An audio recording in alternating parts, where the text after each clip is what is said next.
Bismillah walhamdulillah wassalatu wassalamu ala rasulillah sanawlana alhamdulillah wa ala alihi wa sahbihi wa man wala wa la hawla wa la quwwata illa billah.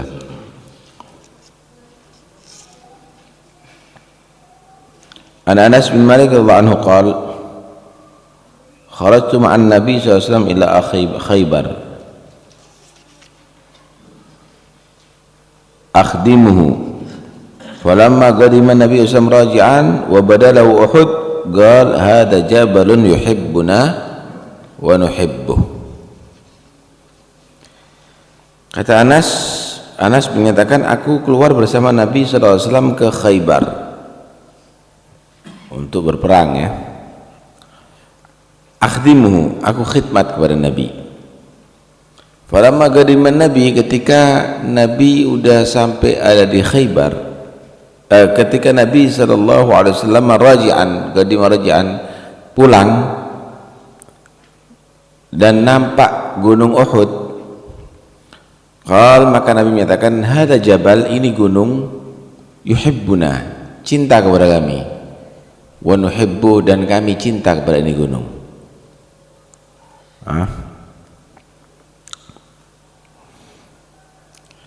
Dari hadis ini bisa diambil pertama, khidmat itu adalah penting. Akhdimuhu, kata Anas, aku berangkat kepada Nabi SAW, akhdimuhu, aku khidmat kepada Nabi, melayani Rasulullah, memperhatikan, memenuhi segala kebutuhannya. Begitulah para sahabat, semua satu sama lain, mereka tadi itu berusaha untuk bisa khidmat kepada Nabi. Anas ini 10 tahun khidmat sama Rasulullah SAW. Abdullah bin Mas'ud radhiyallahu an, beliau juga khidmat sama Nabi SAW. Malah beliau adalah bagian membawakan sandalnya Nabi kemana-mana. Abdullah bin Abbas mendapatkan doa khusus berkat khidmat kepada Nabi. Ketika Rasulullah SAW dalam khala menunaikan hajatnya, Abdullah bin Abbas membawakan air, padahal beliau masih kecil sekali. Sebelum Nabi SAW minta air, keluar dari tempat buang hajatnya, dilihat ada air udah. Pasti orang cerdas nih, pasti orang cerdas. Sebelum minta udah disediakan. Maka Nabi tanya, siapa membawa tadi?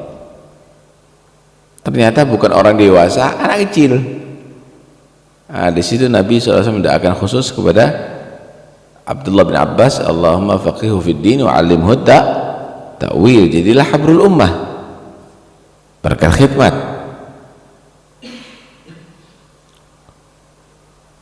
Banyak sekali mereka, para sahabat itu pada intinya adalah orang-orang yang khidmat dengan Nabi sallallahu alaihi wasallam.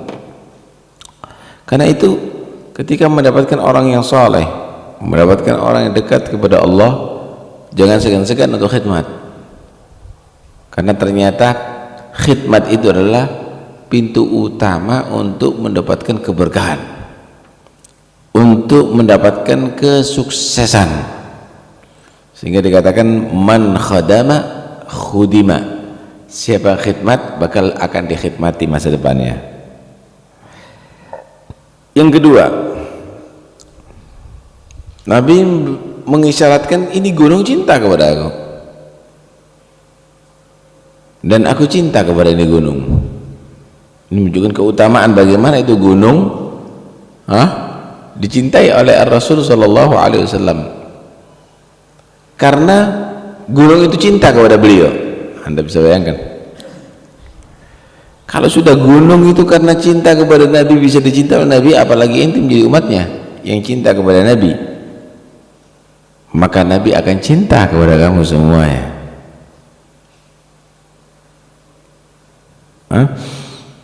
Gunung Uhud ini sejarah. Ketika beliau di atas gunung Uhud, dan di situ ada Sayyidina Abu Bakar, Sayyidina Umar, Sayyidina Utsman. Ketika itu gunung dalam keadaan bergerak, Nabi menyatakan, "Uskun ya Jabal, fa inna 'alaika nabiyyun wa siddiqun wa syahidain." Diam wahai gunung, di atas kamu ini ada nabi, ada siddiq, yang Sayyidina Abu Bakar Siddiq, dan ada syahidain, ada dua yang mati syahid, Sayyidina Uthman, Sayyidina Umar dan Sayyidina Uthman. Akhirnya gunung tadi itu tenang, reda. Ini menunjukkan bagaimana Nabi SAW melantik as-siddiq. Itu adalah bukan ungkapan ulama kepada Sayyidina Abu Bakar as-siddiq, tapi dari lisannya Rasulullah as-siddiq. Jadi Nabi yang memberi titel as-siddiq. Karena itu ada orang menyatakan Sayyidina Abu Bakar adalah pembohong, dia adalah pembohong besar. Karena yang menyatakan yang melantik as-siddiq adalah Rasul. Dan bagaimana Sayyidina Umar, Sayyidina Uthman sejauh mungkin sudah menyatakan syahidain, ini dua orang mati syahid. Mukjizatnya Rasul sallallahu alaihi wasallam dan masih dalam kehidupan beliau, masih dalam masa hidupnya beliau, syahidain, dua orang mati syahid, dan benar matinya terbunuh. Nah kalau sudah syahid kira-kira su'ul khatimah atau husnul khatimah? Syahidain, Nabi menyatakan dua orang mati syahid. Kembali kepada permasalahan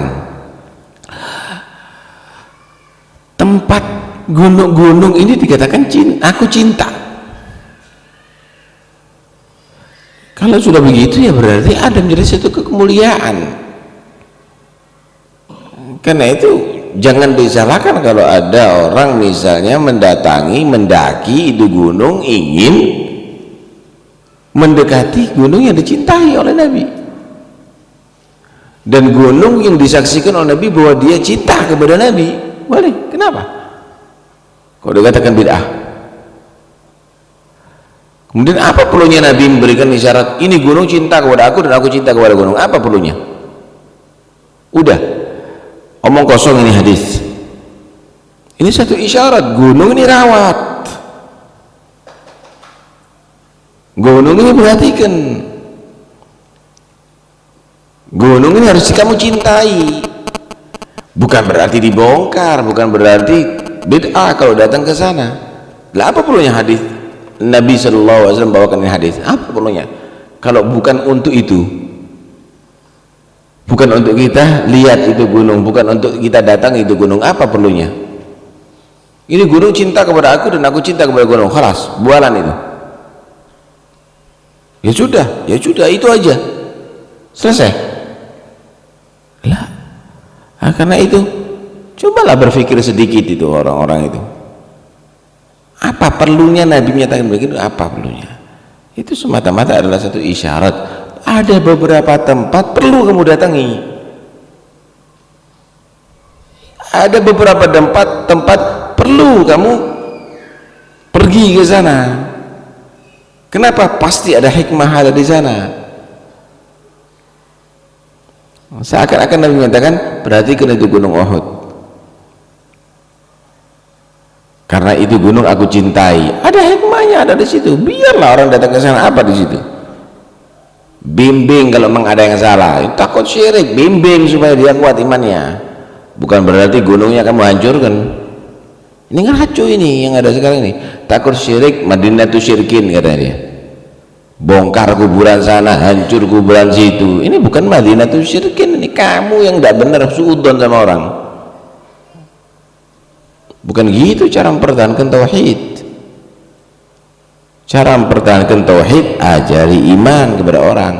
Lo belajar akidatul awam nggak bisa kok. Mau mempertahankan tauhid, gimana?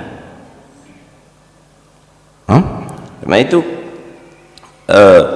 penting sekali untuk supaya diperhatikan yang diisyaratkan oleh Nabi Sallallahu Alaihi Wasallam.